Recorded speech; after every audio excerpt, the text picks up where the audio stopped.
Okay, so this is so what I'm going to talk about today is joint work with Harm Dirksen and Michael Walter.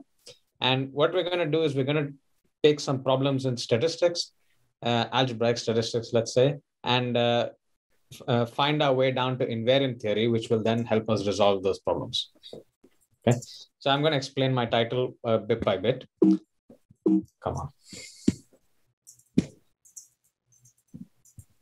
So I'm going to start with statistical models.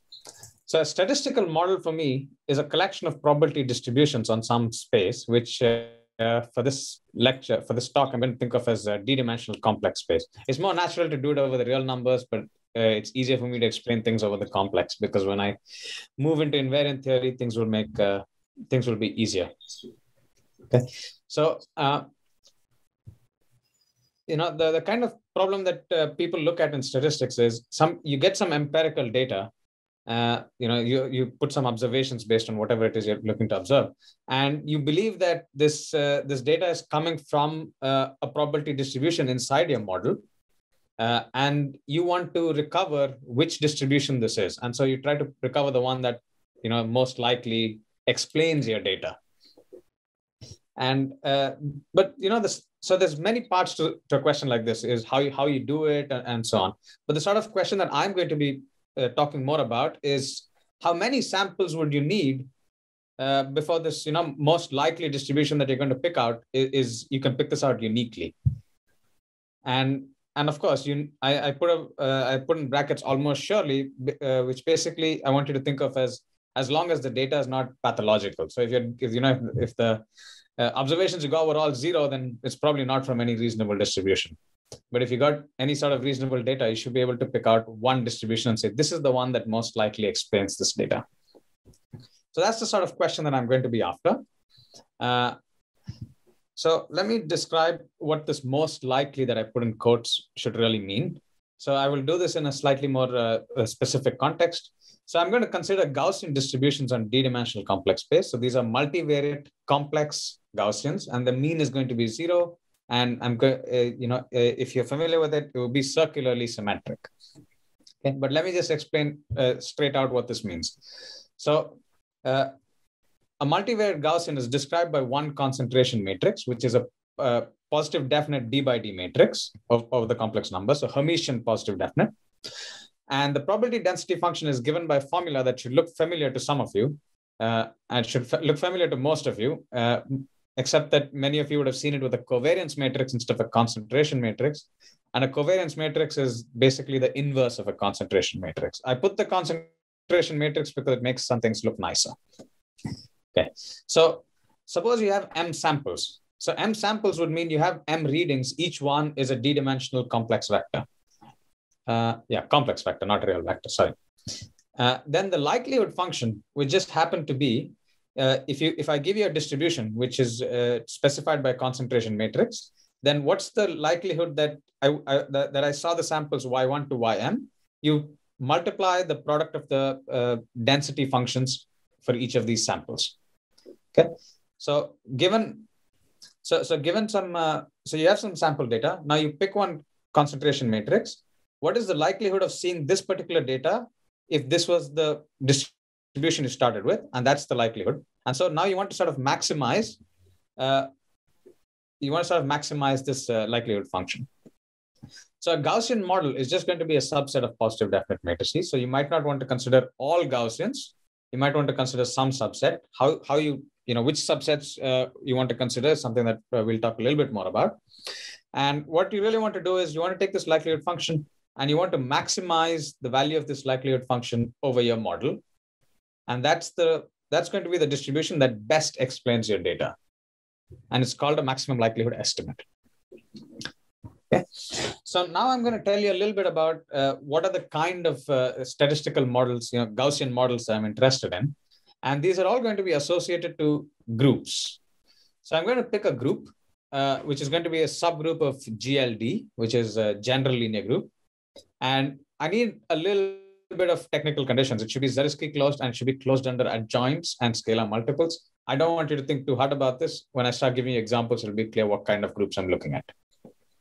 Okay. So you start with a group, and then I define for you a subset of the positive definite matrices as for each group element little g, I take g dagger times g. And by dagger, I mean conjugate transpose. Okay. So if I take any matrix, any invertible matrix, and I take its conjugate transpose and multiply it with itself, I get something that's positive definite. Okay. So what I'm doing is I'm taking a group and I'm associating with it a subset of the positive definite matrices, which I interpret as a collection of distributions, which is a statistical model. Okay. So now you have some M samples, and there's a theorem that was recently proved. It's been close to a year now. And the theorem is that this likelihood function is bounded if and only if y is semi-stable for the action of a group that's related to the group that you started with, but slightly changed.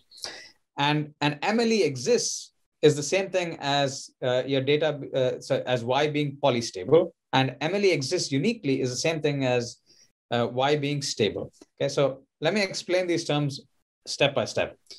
So first, you have this likelihood function, and you're trying. So first, I'm going to explain the statistics side of it. So you have this likelihood function, and you're trying to maximize it over your model. Okay, and there's no reason this likelihood function should even be bounded. Maybe this function is unbounded, in which case it wouldn't make sense. You wouldn't be able to do anything about it. So the first sort of good property you want is you want to know that your likelihood function is bounded. Okay. Once your likelihood function is bounded, well, what is your maximum likelihood estimate? It's something that that's, it's a point which maximizes the likelihood function. So it's not enough for this function to be bounded. It should actually be able to reach its supremums, right? It should be able to take its supremum. And that's what it means for an MLE to exist. And okay, it might reach its maximum or supremum, but there's no reason it should reach it in a unique, there should be a unique distribution for which it gets, it attains its maximum. And if there is a unique one, then we say MLE exists uniquely. Okay. Now, on what these people did, Amendola, Kohn, Reichenbach, and Segal, is they took these conditions in statistics and they found that they correspond to well-known notions in invariant theory, that usually go under the guise of stability. And these three increasingly nicer conditions in statistics correspond to semi-stable, polystable, and stable, not with respect to the group you started with, but with respect to a very closely related group, where you just take only the determinant one matrices inside the group. Okay, and maybe I didn't quite write this, but here I'm thinking about maximum likelihood estimation for the Gaussian group model. Okay, all right. So I just want to make a simple warning here that, over the real numbers, this dictionary is not quite as nice, and that's why I decided to go with complex numbers, but it can be fixed, and I will fix it. We fixed it. I might not tell you about it in the talk. Okay. So I talked about these things in invariant theory, and I said semi-stable, polystable, stable. So let me tell you precisely what these things mean. And so you have some group that acts on some vector space. So it's a representation. You can ignore all the words like algebraic group and so on for the time being. And so I have four properties. The first property is, so you pick a vector in your vector space, and it's called unstable if I can get to zero in the limit by applying group elements. So I look at the orbit, which is you start with this vector and you apply all the group elements and you get some subset. And I want to see if the origin is a limit point of this. In other words, can I apply group elements and drive my vector v all the way down to zero in the limit? And semi-stable is precisely when you cannot do this. And polystable is something slightly stronger than semi-stable. It says, okay, first, you have this non-zero point, and you want the orbit itself to be closed. And why is this slightly stronger than semi-stable? Is if the orbit itself is closed, then and it doesn't contain the origin, there is no way zero is a limit point, because a closed subset contains all its limit points. And stable is one step further, where you ask for the orbit to be closed, but then you also ask for the stabilizer to be finite. Okay.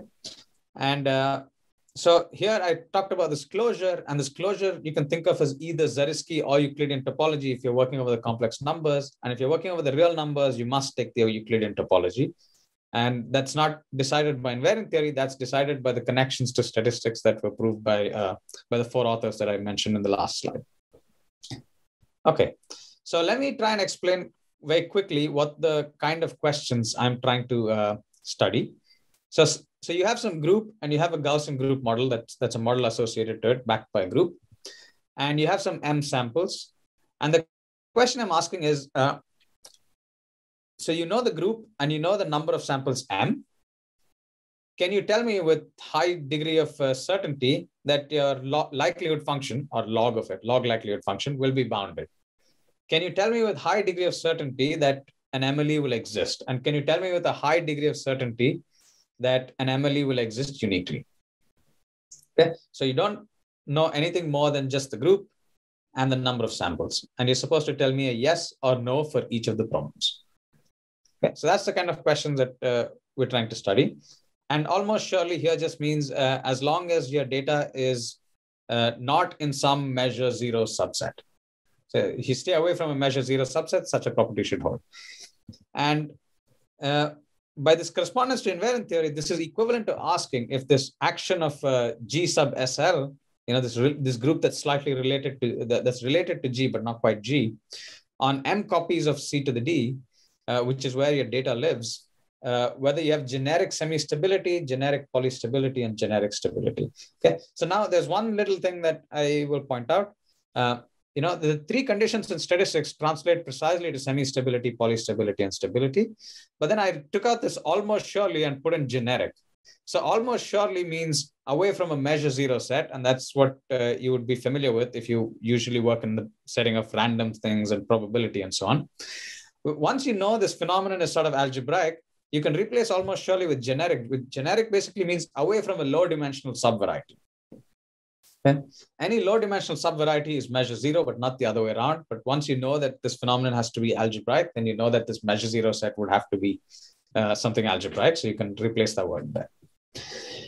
All right. So now that we've done this, okay, over the real numbers, it's not quite true, but I'll ignore that again. So let me now tell you some examples of these models that we're actually going to study. And these are called tensor normal models. So here I have my data that's going to naturally occur as a tensor of local dimensions D1, D2, all the way up to dk. So you can imagine many contexts in which the data that you get is naturally presented to you as a tensor because you have many different domains that you're taking measurements in, and it naturally fits itself in a high dimensional tensor. So a sample for you will be one tensor, which you can also think of as a vector if you elongate it out. And the group that I'm going to look at is going to be a product of the general linear group for each of the local dimensions. Okay. And this is sort of a natural group action to consider. And, if you want to think of it in the most concrete way possible, you take the Kronecker product of matrices of size D1, then size D2, and of size dk, and you take the Kronecker product and you get a precise subgroup of the general linear group of the tensors. Okay. And the Gaussian group model that you associate to this is called a tensor normal model.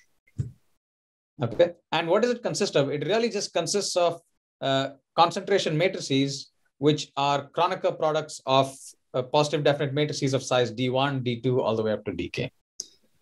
So for whatever reason in your application, you might get some data that looks like a tensor, and you have good reason to believe that your concentration matrix or covariance matrix has a certain Kronecker product structure to it. And that's when you would try and study this thing using tensor normal models. Okay, so I told you that, so this is an example of a Gaussian group model. And I said Gaussian group models, you want to study this MLE sample size thresholds. You study stability or generic semi-stability, polystability, stability for the action of a related group. And what is this related group in this case going to be? It's just going to be replace all the GLs with SLs, special linear groups. Okay.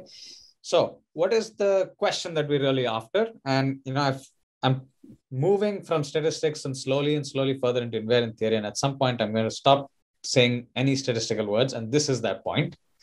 And so from my perspective, the question that I'm really being asked is, I'm being told M, which is the number of samples. I'm being told the dimensions, the local dimensions, D1 to dk. And I have to tell you whether for the action of this G sub SL, which is a product of SL D1, SL D2, all the way up to SL dk, on M copies of this tensor space, whether the action is generically semi-stable, polystable, or stable.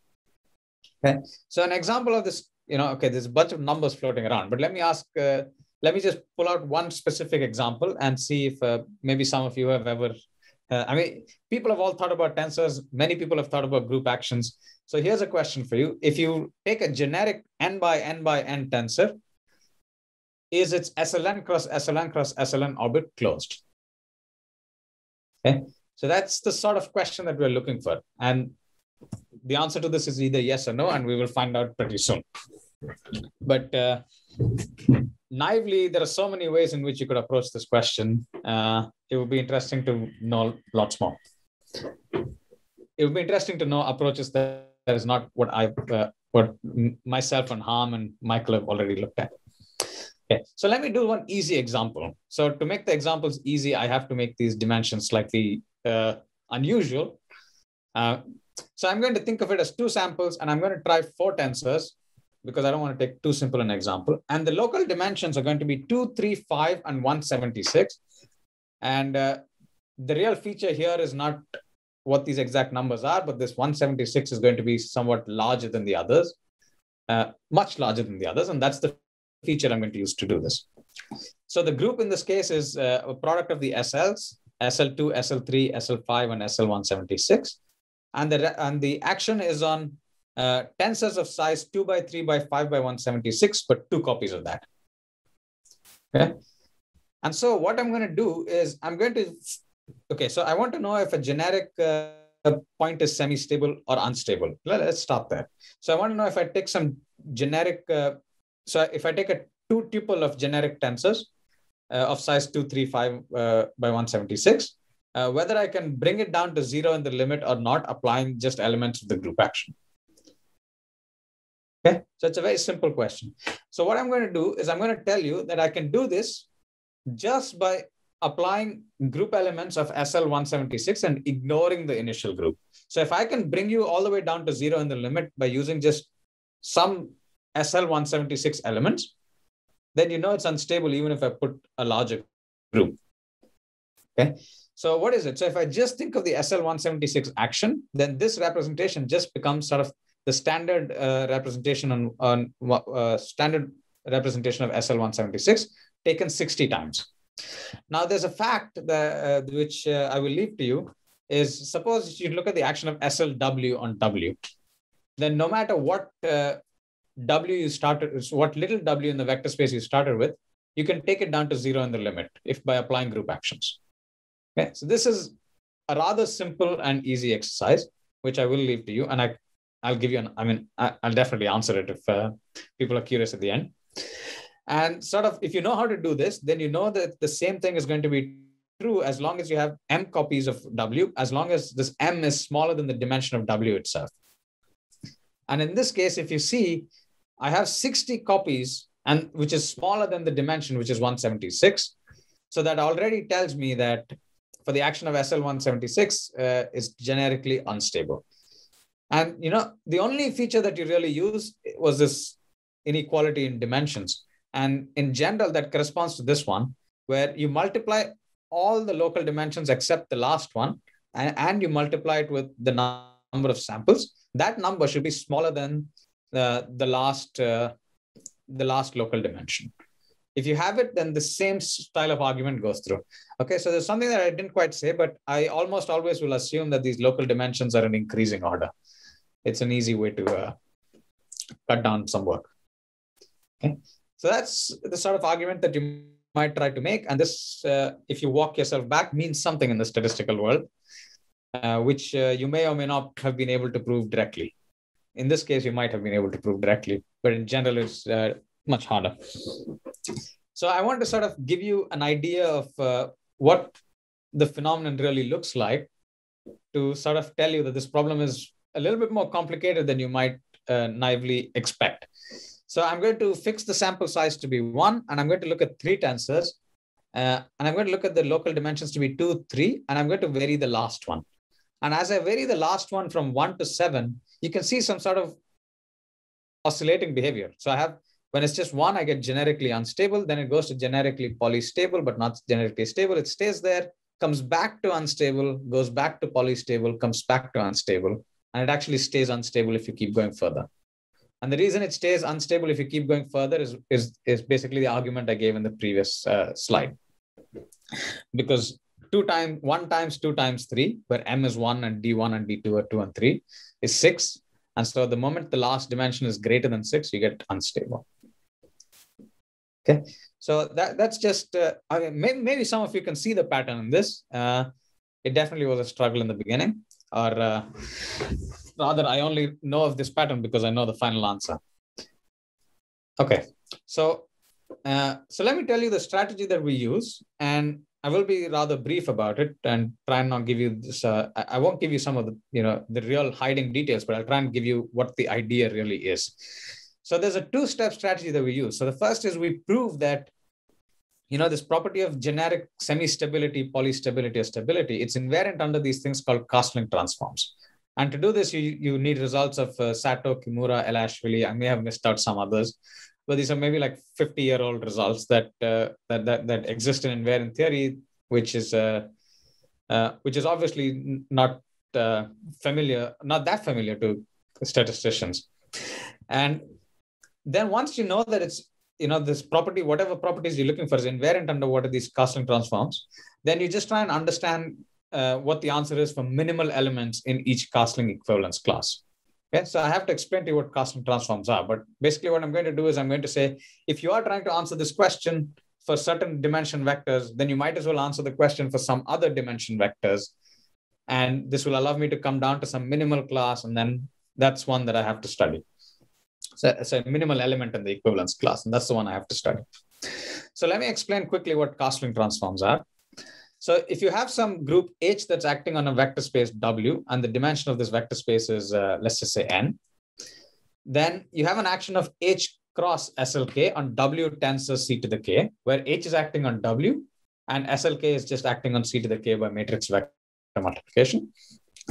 Now, if I assume that this K is between 0 and n, and I do this just so that my next thing makes reasonable sense, I also have an action of H cross SL n minus K on the dual of W tensor C to the n minus K, which is described in exactly the same way. H acts on W dual and SLN minus K acts on C to the n minus K. I take K less than n so that n minus K is positive. So I can compare these two actions, but really almost. So what I can really do is I can compare orbits of H. So I can compare H cross SLK orbits and H cross SLN minus K orbits in the other space. And I get a one-to-one correspondence, but almost a one-to-one correspondence. I have to throw a little bit on both sides, and then I get a one-to-one correspondence of orbits. Okay. And what else do I know? I know that stabilizers are preserved by this correspondence. I would explain to you, but basically this equivalence goes through, look, the underlying fact that really makes this equivalence work is that Grassmannian of K planes in W is isomorphic to the Grassmannian of n minus K planes in W dual. Okay, so if you go through that to get this kind of correspondence. So let's try and apply this Castling transform to tensors and see what you get. So what you really want is you want the action of product of SL DI from 1 to K acting on tensors of D1, D2, all the way up to DK, but m copies of that. Okay, so I'm going to try and put this in the context of a Castling transform. So first, let's just assume that this largest number is smaller than the product of the others, because we already know the answer in the other case anyway. So I'm going to take my group H to be the product of the special linear groups, all of them but the last one. And I'm going to take my vector space W to be a tensor product of tensors of D1, D2, all the way up to DK minus 1, taken m times. Okay. So now, if you think about what the group G of D, this product of SL is, it's just H cross SL DK. And if you think about what this vector space V of D to the tensor M is really just this vector space W tensored with C to the DK. Okay. Once you know that, you can do the Castling transform. And what you end up with is you just want to study a tensor action, which looks almost the same, except this last coordinate, this last local dimension dk, you replace with capital N minus dk, where capital N is basically the product of everything else. m times d1 all the way up to dk minus 1. Okay? And so if you believe everything I told you about Castling transforms, if you're looking for generic semi-stability, polystability, or stability, it doesn't matter which of these two situations I think about. And that's the crux of what I'm trying to, what I'm really trying to make use of. So let me give you an example. And, by this time, you don't really have to think about tensors or statistics or anything. Now it's just a little game of numbers until you come to the end and do something in a very specific case. So let's say I have one sample and the local dimensions are 2, 3, and 4. Okay, so it's a 2 by 3 by 4 tensor, and I want to know if it's generically semi-stable, polystable, or stable. That's a pretty hard question to do directly. So what I'll do is I'll try and apply Castling transforms. So there's 5 minutes left. Okay, thank you. Yeah. So I will try to apply Castling transform. So to do this, I have to ensure that the product of everything but the last local dimension is larger than the local dimension, than the last local dimension, and which is okay because the product of everything else is 6 and the last local dimension is 4. So what does the Castling transform do? It replaces this last dimension 4 by the difference of n and dk, which is 2. Okay, which I will just rearrange to make it 2, 2, 3. Now I'm going to do the Castling transform again, because once I've rearranged, I can do it again. And if I do it again, this product of everything else is 4, and the last local dimension is 3. So I replace 3 by 4 minus 3, and I get 2, 2, 1. So now if you think about it, I can basically ignore the 1. So tensoring by a one-dimensional space doesn't do anything. SL1 is a trivial group, so that doesn't play a role. So what you can just forget about the 1. And so what you're really looking at is one copy of 2 by 2 matrices, and the group that's acting is SL2 cross SL2. And now if I told you, you have 2 by 2 matrices and the action of SL2 cross SL2, one's acting on the left, one's acting on the right, sort of by multiplication. And I ask you, is the orbit of a generic point closed or not? It's not that, it doesn't look that hard a question anymore. And if you work a little bit, you'll realize that generic orbits are closed. So it's generically polystable. Okay, but it's not generically stable because you will be able to find yourself, you will be able to compute a non-trivial stabilizer. Okay, so that's, you could really formulate this as a problem for for an advanced undergrad linear algebra course, and it will be perfectly all right, and it will be easy to solve, phrased correctly. All right. So that's what Castling transforms do to you. So you started with something that was 3 tensors, usually something hard to do. You did a bunch of Castling transforms, and you ended up with something like matrices and left and right multiplication by SL2 that you're very familiar with. So I'm going to ignore the warning for now. So what exactly does Castling equivalence classes do? So let me quickly tell you. So you start with something and you apply these Castling equivalence classes, so these Castling transforms, and you try and get as small and small as possible. Okay, so don't do one that takes you to something larger. So try and make your tensors as small and small as possible. And then at some point, you won't be able to go further. And that point will be because of one of 3 reasons. The first one is that the product of everything else is smaller than the last local dimension, or it's equal, or you could actually do this Castling transform, but then what you're replacing with, n minus dk, is larger than dk, so you don't like it.